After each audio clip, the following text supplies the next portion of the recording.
दोस्तों स्वागत है आपका by the dip YouTube channel में। इस चैनल को सब्सक्राइब नहीं किए तो सब्सक्राइब कर लीजिए और बेल आइकन को जरूर क्लिक कर दिए ताकि कोई भी वीडियो हम अपलोड करें तो उसकी जानकारी आपको तुरंत मिल सके। इसके अलावा हमारे पास एक टेलीग्राम चैनल है। ये टेलीग्राम चैनल बिल्कुल फ्री है और इस वीडियो के डिस्क्रिप्शन में है। यहाँ पर हम मार्केट के अपडेट देते हैं और जो वीडियो में हम नहीं बता सकते वो तमाम चीजें यहाँ बताने की कोशिश करते हैं। इसके अलावा जो खरीदते बेचते हैं उसकी जानकारी देते हैं। तो इस टेलीग्राम का लिंक इस वीडियो के डिस्क्रिप्शन में मौजूद है। दोस्तों आज का ये टॉपिक काफी इंपॉर्टेंट है। आईटी सेक्टर में निवेश करने से पहले किन किन बातों को ध्यान में रखना चाहिए। अगर आप नए और पुराने निवेशक हैं तो दोनों के लिए ये वीडियो हो सकता है कुछ नई बातें आपको इस वीडियो में सुनने और जानने को मिल सकती है। इस वीडियो को काफी ध्यान पूर्वक सुनिए और 10 अलग अलग टॉपिक पर हम बात करने वाले हैं इस वीडियो में। तो सबसे बुनियादी बात यह है कि आईटी सेक्टर असल में किस पर चलती है। ठीक है, तो आईटी सेक्टर जो है वो मुख्यतः भारत के कुछ खास कंपनी है, जैसे कि आपका यहाँ पर टीसीएस है, इन्फोसिस है, विप्रो है, एचसीएल है। ये तमाम बड़ी बड़ी लार्ज कैप कंपनियों पर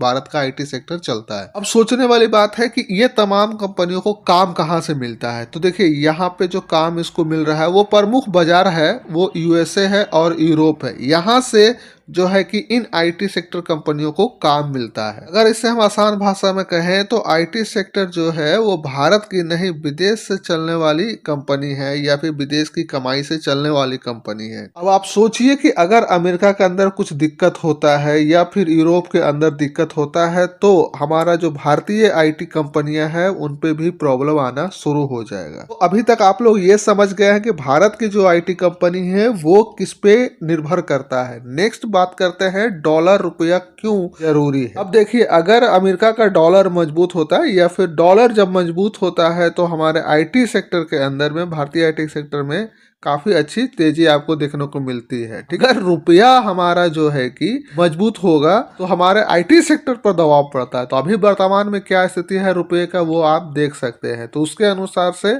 लोग जो है आईटी सेक्टर के अंदर में अपना इन्वेस्टमेंट कर रहे हैं या नहीं कर रहे हैं। और अगर हमारा रुपया जो है वो मजबूत हो रहा है तो आईटी सेक्टर के ऊपर दबाव पड़ रहा है। तो ये भी एक अलग सा सिनेरियो यहाँ पर देखने को मिलता है। अब ऐसा क्यों होता है, जैसे कभी हमने बताया कि यूएसए वगैरह से हमारा जो है कि और यूके वगैरह से हमारा जो है क्लाइंट है इंडिया का, तो वहां से जो लेन देन होती है वो होता है डॉलर में। और हमारे जो एम्प्लॉय होते हैं आईटी सेक्टर के अंदर में वो होते हैं भारत के, तो उनको जो है ज्यादातर हम लोग इंडियन करेंसी में पेमेंट करते हैं। लेकिन जो कंपनियां होती है वो क्लाइंट से डॉलर में पेमेंट लेता है। तो अगर उसमें थोड़ा रुपया का भी डिफरेंस हो, मान लेते हैं कि 82 रुपीस डॉलर चल रहा है या 85 हो जाता है काम खत्म करते करते, तो 3 रुपया का जो मार्जिन है वो ऑटोमेटिक मिल जाता है भारतीय कंपनियों को। तो इस तरह से जो है कि डॉलर के वृद्धि और कमी में जो है थोड़ा तो डिफरेंस आने से कंपनियों के मार्जिन में भी डिफरेंस आ जाता है। ठीक है, क्योंकि हमारा जो क्लाइंट होता है अमूमन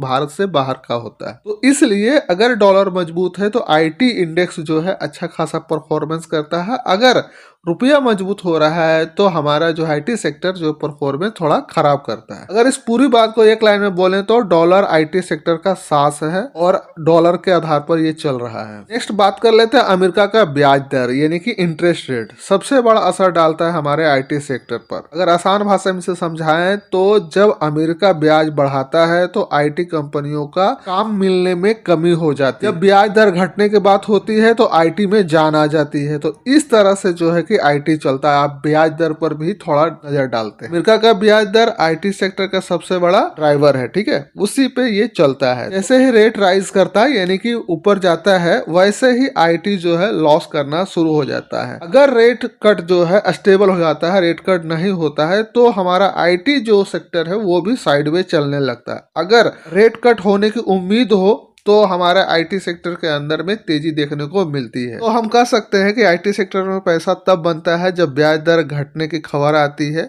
ना कि जब ब्याज दर बढ़ने या फिर स्टेबल होने की खबरें आती है। तो ये बात भी काफी महत्वपूर्ण है, इसे भी ध्यान में रखना चाहिए। फोर्थ पॉइंट पर बात करते हैं कि आईटी सेक्टर हमेशा चलती है, तो ऐसा नहीं। आईटी सेक्टर एक सर्कल में चलती है, एक चक्र में चलता है। ठीक है, तो कभी जो है कि काफी तेजी हमें देखने को मिलता है, कभी बहुत सुस्ती देखने को मिलता है। जैसे कि एग्जाम्पल लेते हैं 2020 से 21 के समय में काफी जो है कि तेजी बना हुआ रहा, वहां पे काफी ज्यादा उछाल रहा, लोग जो है काफी प्रॉफिट यहाँ पर जनरेट किए। लेकिन 2022 से 23 आप देखिए तो 2022 से 23 में काफी डर रहा और लोग जो है कि काफी ज्यादा पेनफुल अपने आप को महसूस किए। लेकिन यहाँ पर आम लोग हम लोग क्या करते हैं कि तेजी देखकर अक्सर जो है खरीदने लगते हैं, इस ग्रीड में आके लालची में खरीदने लगते हैं, और गिरावट के समय में क्या करते हैं, डर से नुकसान में हम लोग बेच देते हैं। तो दोस्तों आईटी सेक्टर जो है ना वो धैर्य वालों को पैसा देता है और जो पेशेंस से यहाँ इन्वेस्ट करता है, और जो लॉजिक्स हम इस वीडियो में बता रहे, अगर उन लॉजिक्स को भी फॉलो करते हैं तो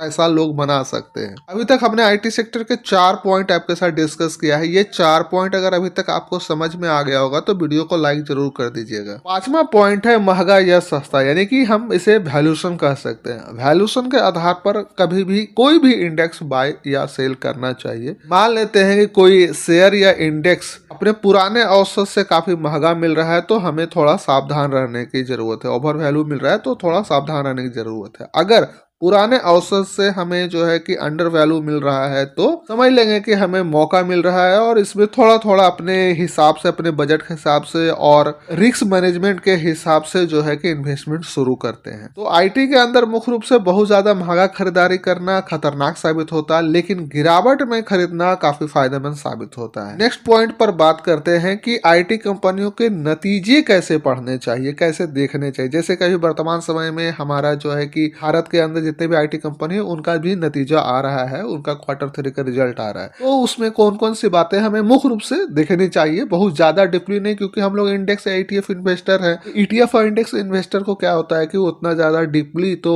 देखने की जरूरत नहीं है, फिर भी अगर ऊपर से थोड़ा देखना हो तो क्या क्या चीजें हमें देखनी चाहिए। तो सबसे पहला चीज देखना है कि न्यू ऑर्डर इसको मिल रहा है या नहीं मिल रहा है, कंपनी का क्या कहना है, ठीक है, इसके बारे में। उसके बाद देखेंगे मैनेजमेंट जो है क्या बोल रहा है, लोगों को क्या संबोधित कर रहा है कि आगे कंपनी किस तरह से ग्रो करेगी या फिर साइडवेज रहेगी, ऐसा कुछ है, तो ये भी मैनेजमेंट का हमें थोड़ा बहुत जो है कि सुनना होगा। उसके बाद जो है कि फ्यूचर के बारे में क्या वो लोग बातचीत कर रहे हैं ये भी थोड़ा देखना होगा। उसके बाद नेगेटिव आउटलुक क्या चल रहा है वो भी हमें देखना होता है थोड़ा बहुत। अगर कंपनी का सीईओ अगर बोल रहा है कि ग्राहक खर्च कम कर रहे हैं, काम मिलने में देरी हो रही है, तो समझ ये कुछ ना कुछ गड़बड़ है। अगर यहीं पर इसके उल्टा बोल रहे हैं तो समझ आइए कि बात अच्छी है, आगे कुछ अच्छा होने वाला है। अब बात कर लेते हैं 7 पॉइंट पर, और काफी ज्यादा जो है कि पॉपुलर पॉइंट है एआई। एआई जो है कि काफी लोगों को जो है कि मौका दे रहा है और काफी लोगों को निराश भी कर रहा है, क्योंकि ये कहीं ना कहीं फायदा भी है और नुकसान भी है।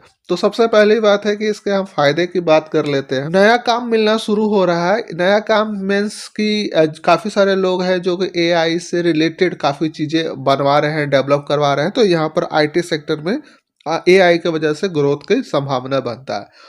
उसके बाद बेहतर टेक्नोलॉजी हो रहा है, नए नए टेक्नोलॉजी की इजाद हो रही है, हम तमाम चीजें देख रहे हैं कि नए नए चीज आ रहे हैं। अगर खतरा की बात करें तो यहाँ पर नौकरी में जो है कि कटौती की जा रही है आईटी सेक्टर के अंदर में, और उसके बाद ऑटोमेशन पे लोग लेके जा रहे हैं। आईटी सेक्टर के जो मालिक से है, कंपनियों के मालिक से, उसको ऑटोमेशन पे ले, अब ऑटोमेशन पे लेके जाएंगे तो जॉब का यहाँ पर कटौती तो देखने को मिलेगा ही। अब यहाँ पर काफी सारे लोग बोलते हैं कि कंपनियां एआई से कमाएगी या एआई से मारी जाएगी। अब ये तो भविष्य की बात है। काफी सारे लोग जब कंप्यूटर आए थे उस समय जो है कि कंप्यूटर के विरोध में काफी सारे मोर्चे निकाले गए थे कि कंप्यूटर से लोगों का जो है कि रोजगार छीना जा सकता है। अब उसी तरीके से एआई के साथ हो रहा है कि एआई भी कंफ्यूजन क्रिएट कर रहा है कि काफी सारे लोगों को दिख रहा है कि काफी सारे लोगों का एआई की वजह से जॉब जा रहा है, ये सच्चाई है। अब बात ये आती है कि क्या अब एआई से लोगों का जॉब आगे के आने वाला समय में मिलेगा, मौका मिलेगा या नहीं मिलेगा, उससे क्या कुछ होने वाला है वो तो समय डिसाइड करेगा। लेकिन फिलहाल तो एआई से कुछ पॉजिटिव चीजें निकल के आती है तो कुछ नेगेटिव चीजें भी निकल के आती है, तो इन चीजों पर भी हमें नजर रखना होगा। इसके बाद हम बात कर लेते हैं 8वां पॉइंट का, और ये काफी इंपॉर्टेंट पॉइंट है कि आईटी के अंदर में हमें निवेश कब नहीं करना चाहिए, ये सबसे बड़ी बात है। तो देखिए इसमें 4 अलग-अलग पॉइंट्स हैं। तो सबसे पहली बात, जैसे कि हमने आपको स्लाइड में शुरू में ही बताया था कि अमेरिका ब्याज लगातार बढ़ा रहा हो, तो उस समय जो है कि हमें आईटी से जो है थोड़ा दूरी बना के रखना चाहिए। उसके बाद डॉलर अगर कमजोर आपका हो रहा है तो भी हमें आईटी से थोड़ा दूर हो जाना चाहिए। आईटी बहुत ज्यादा महंगा हो, यानी कि उसे हम कह सकते हैं ओवर वैल्यू हो गया है, तो उस समय भी हमें आईटी से थोड़ा दूरी बना कर रखना चाहिए। अगर कंपनियां भविष्य के लेकर डरी हो, यानी नेगेटिव मैनेजमेंट का टोन हो, मैनेजमेंट जो है सही तरीके से चीजों को एक्सप्लेन नहीं कर रहे अपने कंपनी से रिलेटेड, तो उस समय भी समझ लेना चाहिए कुछ तो गड़बड़ है। तो ऐसी स्थिति में हमें जो है कि थोड़ी दूरी बना लेनी चाहिए आईटी सेक्टर से। लेकिन यहीं पर अगर हम बात करें कि आईटी के अंदर निवेश कब करना चाहिए, तो सबसे पहले जब आईटी सेक्टर फॉल कर रहा हो, गिर रहा हो लगातार, जब डर का माहौल हो हर एक जगह, फेयर मार्केट हो पूरा, जब ब्याज दर कटने की चर्चा हो रही है, डिस्कशन हो रहा होगा रेट कट कटने की, तब जो है कि हमें थोड़ा बहुत जो है इस पर नजर बना के रखना होगा, या फिर हमारी एंट्री शुरू हो सकती है इस जैसे सेक्टर के अंदर में। और सबसे महत्वपूर्ण चीज, जब सब लोग जो है आईटी से निराश हो जाए, आईटी से हॉपलेस हो जाए, कह रहे यार आईटी बेकार है, फंस गए, बहुत दिन तक फंसे हुए, पता नहीं बढ़ेगा कि नहीं बढ़ेगा, तो ऐसा जब चर्चा बाजार में चलने लगे तब जाकर नए निवेशक को आईटी के अंदर एंट्री करनी चाहिए। हमें ये लगता है, ये हम कह नहीं रहे कि करनी ही चाहिए, क्योंकि आईटी जो है हमेशा डर में खरीदा जाता है, भरोसे में कभी नहीं। अब बात कर लेते हैं कि आईटी इंडेक्स में निवेश कैसे करना चाहिए। तो सबसे बड़ी बात यहाँ पर आती है न्यू इन्वेस्टर की और एक्सपीरियंस इन्वेस्टर की, दोनों के अलग अलग यहाँ पे चीजें बताई गई। तो नए जो निवेशक होते हैं वो ईटीएफ के जैसे कि हम लोग करते हैं, उसके बाद सिप के माध्यम से करें या स्मॉल लमसम के माध्यम से करना चाहिए। जब जब थोड़ा थोड़ा डिप मिलता है तब तब जो है कि आप इसमें बाय कर सकते हैं। इससे प्रोटेक्शन क्या मिलेगा कि हमें रिस्क जो है हमारी वो कम जाएगी और एक अच्छा एवरेजिंग यहाँ पर हमें देखने को मिलेगा। बट यहाँ पर अगर एक्सपीरियंस की बात करें, जो ऑलरेडी एक्सपीरियंस है इस खेल के, तो वो तो सबसे पहले साइकिल देखेंगे कि साइकिल क्या है इस सेक्टर का, कि कब क्या करना चाहिए। जैसे कि हमने आपको पीछे ही बताया है कि अमेरिका का ब्याज दर क्या हो रहा है, डॉलर का क्या स्थिति है, आईटी के अंदर में उसका वैल्यूएशन क्या है, कंपनी का सीईओ क्या बोल रहा है, तो ये तमाम चीजों को वो जो है कि ध्यान रखेंगे। और जो साइकिल है कि कब मंदी और कब तेजी आती है इन परिस्थितियों के बनने के बाद, तो उस पर नजर रखते हुए जो एक्सपीरियंस इन्वेस्टर होते हैं वो अपनी एंट्री शुरू कर देते हैं, और फिर उसके बाद वो मार्केट का टाइमिंग करते हैं, फिर रिसर्च करते हैं, देन इनका इन्वेस्टमेंट यहाँ से शुरू हो जाता है। लेकिन इसमें सबसे बड़ी बात की कोई भी हो, नए इन्वेस्टर हो या फिर एक्सपीरियंस इन्वेस्टर हो, किसी भी एक सेक्टर के अंदर पूरा पैसा इन्वेस्ट अपना नहीं करना चाहिए। तो आईटी सेक्टर अमीर तो बनाता है, लेकिन सिर्फ उसे जो समय पहचानते हैं, भीड़ के साथ नहीं चलते हैं। दोस्तों उम्मीद है कि आपने हमारा by the dip YouTube channel को सब्सक्राइब कर लिया होगा और बेल आइकन भी दबा दिया हो। तो फिर मिलते हैं कोई नए वीडियो के साथ, जब तक ले जय हिंद जय भारत।